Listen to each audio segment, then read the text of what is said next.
Hello, Learn and Grow family. This is Mr. Jonathan, and today we're going to be reading Arthur Writes a Story, written and illustrated by Mark Brown. Let's go ahead and get started. Arthur's teacher, Mr. Ratburn, explained the homework. "What should the story be about?" Arthur asked.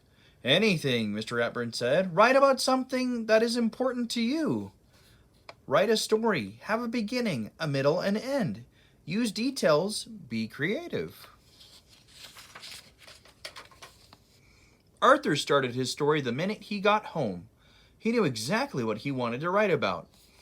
"How I got my puppy pal. I always wanted a dog, but first I had to prove I was responsible. So I started Arthur's pet business. My mom made me keep all the animals in the basement. It was a lot of work, but it was fun until I thought I lost Perky. But then I found her, and she had 3 puppies. And I got to keep one of them. That's how I got my dog pal." The end.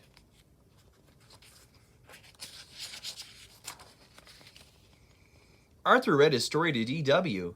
"That's a boring story," D.W. said. "Does it have to be real life? Because your life is so dull." "Well, I don't want to write a boring story," said Arthur. "If it were me," D.W. suggested, "I'd make the story about getting an elephant."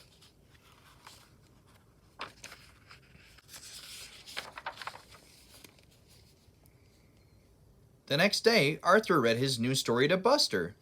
"Did you like the part about the elephant puppies?" he asked. "It's okay, I guess," said Buster. "I'm writing a cool story about outer space."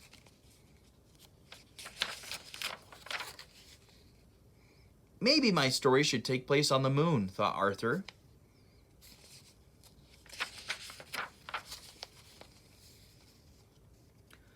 On Wednesday, Arthur read his newest story to the brain. "Scientifically speaking, elephants would weigh less on the moon, but wouldn't float that high," said the brain. "So you don't like it?" asked Arthur. "A good story should be well researched," said the brain. "Like mine, if I had a pet stegosaurus in the Jurassic period."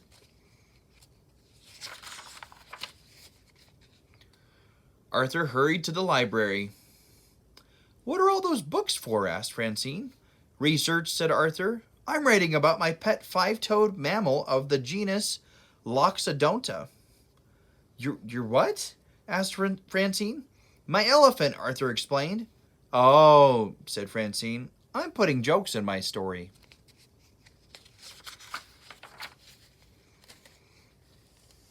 All through dinner, Arthur worried about his story. "Please pass the corn," asked Father. "Corn! That's it," said Arthur.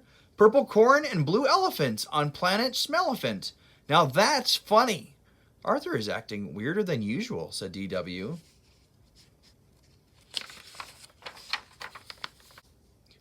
On Thursday, everyone at the Sugar Bowl was talking about their stories. "Last year, a kid wrote a country western song for her story," said Prunella, "and she got an A+.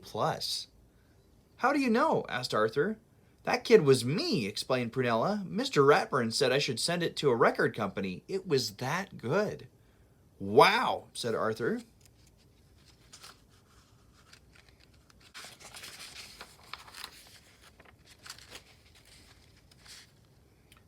That night, Arthur's imagination went wild. He decided to turn his story into a song. He even made up a dance to go with it.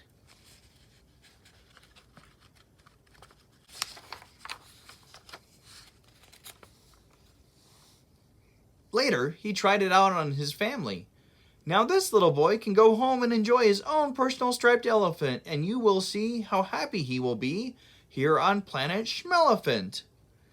"Well," said Arthur, "what do you think?" Mother and Father smiled. "It's nice," said Grandma Thora, "but a little confusing." "Too bad you can't dance," said D.W.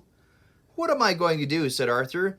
"My story is due tomorrow." That night, Arthur didn't sleep very well.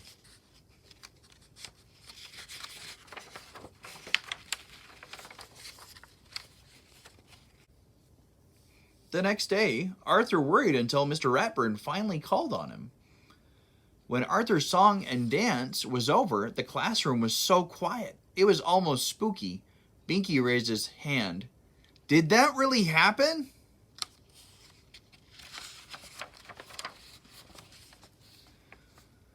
Sort of, said Arthur. It started as the story of how I got my dog. I'd like to hear that story, said Mr. Ratburn. The title was How I Got My Puppy Pal, said Arthur. Arthur told how proud he was of his pet business and how scared he was when Perky disappeared. And he told how happy he was to find her under his bed and how surprised he was to see her 3 puppies. And the best part is, said Arthur, I got to keep one.